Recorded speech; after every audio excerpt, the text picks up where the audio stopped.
Alright guys, the next thing we're going to talk about is strumming and rhythm. This is, well, before I learned to play guitar, I was a drummer, and I still love playing the drums. If you've ever seen me play, people make fun of me all the time because I'm smiling constantly. So this is where, before I even knew anything about chords and stuff like that, and notes and scales and all that, this is where I lived, was in rhythm. I was always, beating on my legs and on my chest as a kid and stuff. So this is what I love, and this is what your right hand is going to be doing while your left hand is playing chords. All right, music is measured in time units called measures. All right, so. And all of you know this, and you've probably heard it, but you didn't know that you heard it. You didn't even know that you were thinking in this way. All right, and then within each measure there are different types of beats with different lengths. So, all right, the types of beats, there are more than what I've got listed here, but here's what you need to know: quarter notes, eighth notes, 16th notes. I know that you've probably even heard us do it. When you've heard the drummer click off, they're like 1, 2, 3, 4, boom, and then we all start playing at that speed. So click, click, click, click, boom, and then the song starts. What they just did was count a measure for us to come in with. They're counting 1, 2, 3, 4, and then we all start. What they're counting are called quarter notes. Now the measure, like I mentioned earlier, the measure is that whole space between the first quarter note and when it repeats again. So like 1, 2, 3, 4, 1, that's one measure of 4 quarter notes. Alright, now if you subdivide that, it's going to be eighth notes, which you'd count 1 and 2 and 3 and 4 and 1. So then it's in one measure.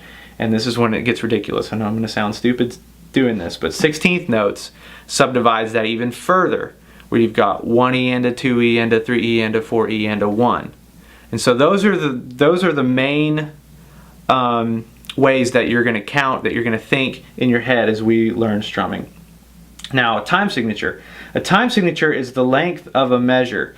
They consist of two numbers. The first is how many notes are in a measure, and the second is what kind of note those are. So you can have like 4/4, which is what I just counted. 1, 2, 3, 4, 1 is 4 quarter notes. So that top number is a 4, bottom number is a 4. 4 quarter notes in a measure. Or like 6/8 is 6 eighth notes in a measure, which is like 1, 2, 3, 4, 5, 6. 1, 2, 3, 4, 5, 6. 1, 2, 3, 4, 5, 6. You get the idea. And then another one is 3/4. So 1, 2, 3, 1, 2, 3, 3 quarter notes in a measure. It's a pretty simple thing to understand, but then when you carry it out, again, a lot of times like you don't even know you're doing it. Like 6/8, like How He Loves is in 6/8. The 1, 2, 3, 4, 5, 6. 1, 2, 3, 4, 5, 6. 1, 2, 3, 4, 5, 6. And even though like you might have that going on in your head, you might not have known that it was counted that way or whatever. So this is all the stuff that I'm teaching you is just going to help you to understand the songs and the chords and things that we're going to play later. Alright, so tempo and a metronome. Tempo is the speed that you play a song in. It's measured in beats per minute, so like 70 BPM, 155 BPM, and when we set a metronome, you set it to beats per minute.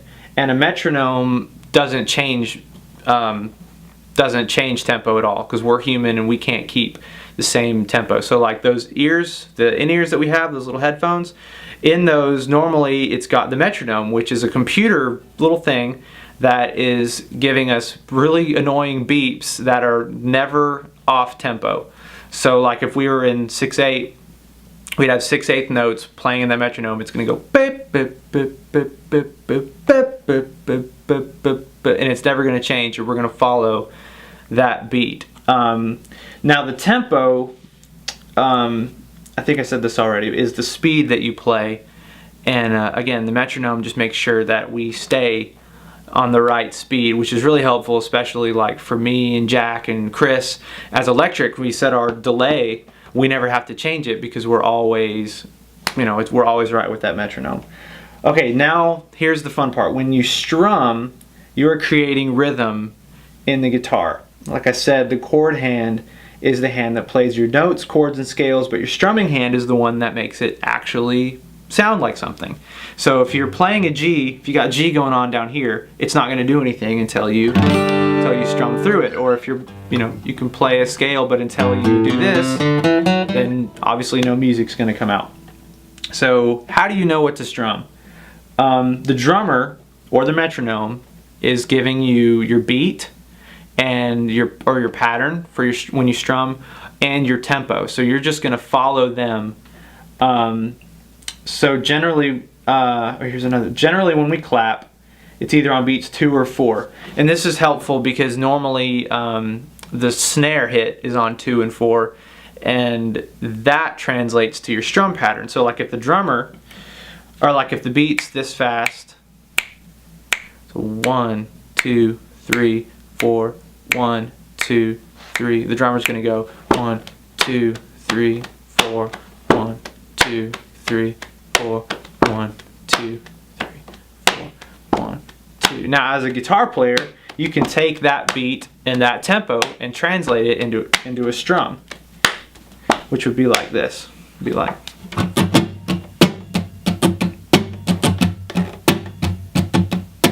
So you're still, all that's the same. You're still going 1, 2, 3, 4, 1, 2, 3, 4, and the drummer's still doing this. And so that's how you know what to strum. They're gonna kind of give you the pattern just by listening to them. And this is a pretty standard strum. And there's never, like, if you're playing one song, there's never one way to play the song, like one way to strum it. Because basically what I'm strumming right now are the 8th notes. So if you count 1, 2, 3, 4, 1, 2, 3, 4, then my arm is going down, 1, like this. And so I'm down strumming 8th notes. 1 and 2 and 3 and 4 and 1 and 2 and 3 and 4 and 1 within that quarter note pattern. 1, 2, 3, 4, 1, 2, 3. So those are all my down beats, but naturally my arm is also coming back up to make sure all those downstrokes happen. So those are where your 16th notes come in handy, where you can play those if you want. So I could just do this.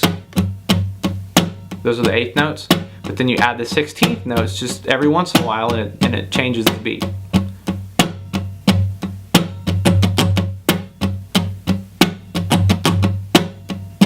But notice that my arm, like this right here, that motion that's happening, that never changes.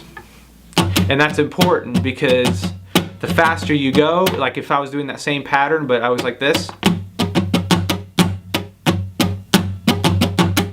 which sounds the same, but you obviously can tell the difference in watching my arm, like this, between that and this. See how one's more fluid than the other? It makes it a lot harder when you get faster, and it's just easier to learn it right the first time than to change bad habits later. There's another page. Maybe there's not another page. Alright, so that's once you've locked your downstroke into the right tempo, the pattern is up to you, and it's kind of you know, it's your choice. That's the freedom in it once you've locked in, and that makes it to where, I mean, like if that strum beat, let's see, I could do that for like Holy is the Lord, like this.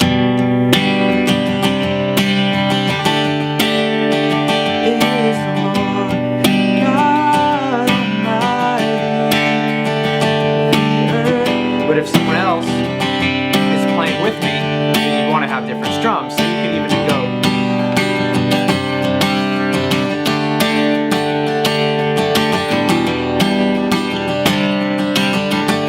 But it's still within the framework of that 4/4, 2, 3,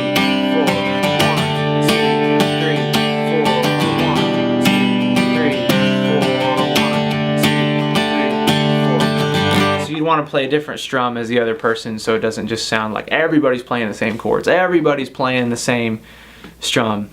And so that's, I hope this video has been helpful for you to understand rhythm and to understand what you're playing. And I know it's scary to be like, oh, it's up to me to figure out what I'm doing, but you'll get the hang of it, all of you. Or if you're a guitar player, you're like half a drummer anyways with that strum hand.